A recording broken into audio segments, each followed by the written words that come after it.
ఒకసారి శ్రీ మహావిష్ణువు పరమేశ్వరుని దర్శనానికై కైలాసానికి వెళ్లారు. విష్ణువు తన శంఖచక్ర గదాయుధాలన్నిటిని పక్కన పెట్టి శివునితో మాట్లాడుతుంటాడు.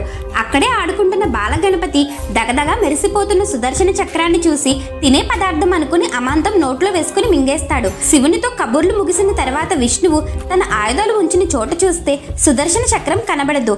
అప్పుడు విష్ణువు సుదర్శన చక్రం కోసం కైలాసం అంతా వెతకడం ప్రారంభిస్తాడు.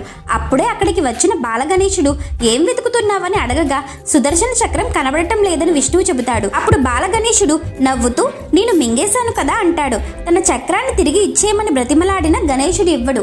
బాలగణేశుడిని ప్రసన్నం చేసుకోవడానికి శ్రీ మహావిష్ణువు తన కుడి చేత్తో ఎడమ చేత్తో కుడి చెవిని పట్టుకుని గుంజీలు తీయడం మొదలు పెడతాడు.